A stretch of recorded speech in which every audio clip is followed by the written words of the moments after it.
Hey guys, we're in the penultimate as we go into the last full movie. Yeah, when we get to the last one, we'll explain a bit more.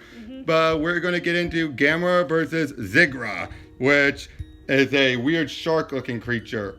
We have going into Jiger, we had no idea what to expect. We have no idea what to expect here. Will this be up there with Giran, where it's okay but not great, or are we gonna get another Virus? I don't know. I don't know either. I guess we'll see. I don't think we're gonna get another Jiger from what little things I've heard about it, but I am at least expecting something good. So we'll see you on the other side.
Hey guys, we just got done with Zigra and I'm torn. I'm conflicted too.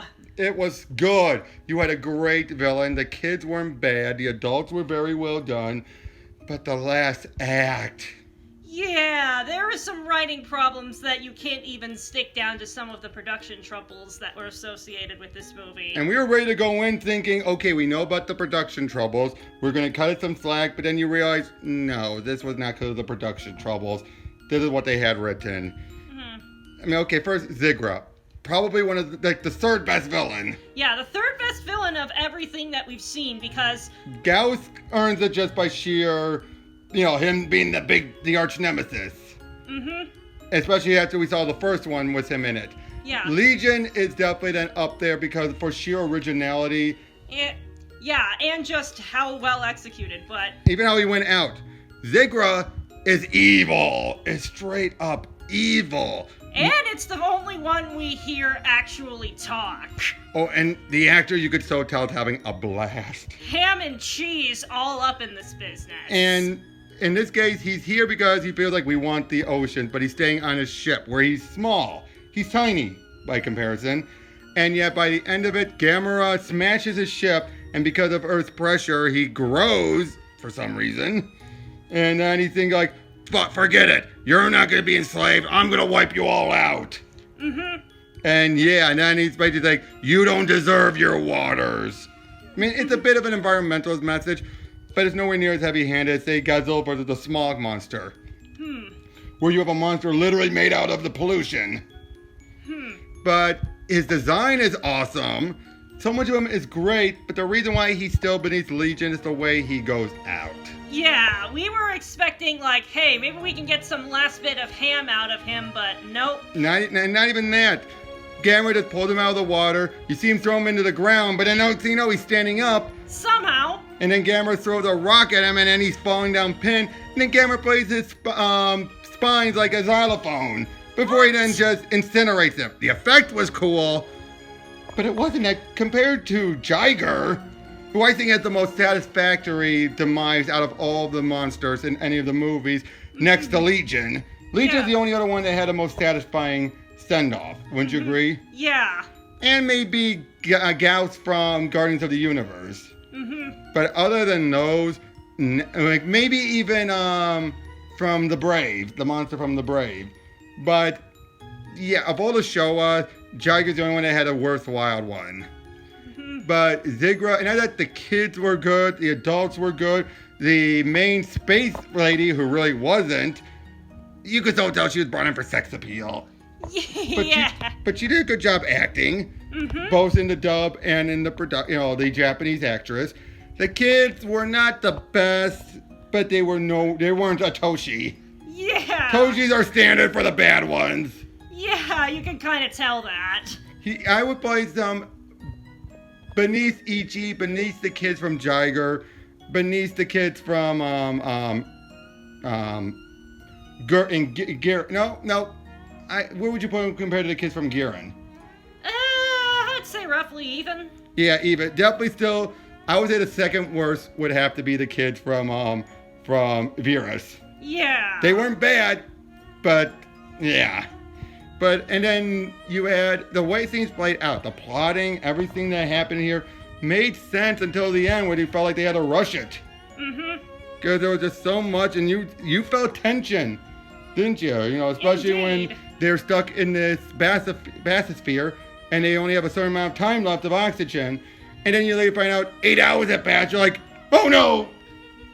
Then, of course, they had a bullshit reason saying, oh, turns out Zigra's beam freezes their cellular activity. You need electricity because that's what was done to awaken Gamera. Of which, I should point out, they went underwater to try and wake Gamera with the sound. It's like, wait, I think the writers realized we need some other way to do it. And it just felt so because lightning just happens to strike him.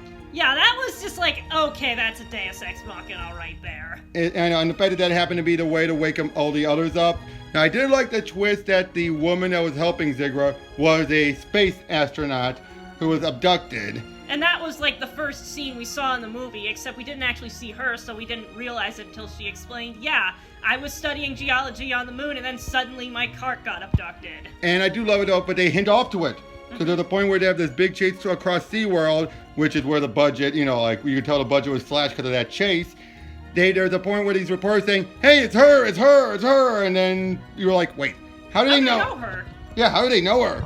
So you find out, oh yeah, she's an Earth woman. She's not a space bitch. I still like her than the space bitches from Giren.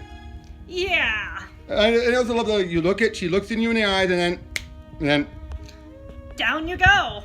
And then but then I love the explanation. Basically, Zigra, through her, turns their minds into acting like dolphins. Underwater creatures. Because people are wondering, they can only be moving when they're led, and yet they know to avoid things. How do they do that if they can't operate? That made so much sense. It did. In a weird way, I mean. It's still weird science, but it wasn't weird space science. Overall, I would definitely give this a 7 to a 6.5. Somewhere like that, yeah. Again, it was good until the end. That end was just such a writer's ball fumble that, yeah. Now, next, pray for us. Yeah. We got Super Monster to go through. We might just fast forward through it all, who knows, but we are going to watch it. We're going to try. As we wrap up the Showa era, and then after that, we'll do one more video talking about what we thought about all the movies, plus our ideas for a revival if we were to do Gamera today. Yes, if we wanted to make a Gamera movie that we know we would love. Exactly. Probably very fan-fiction-y, but hey, you would expect that by now. So, see you guys on the other end.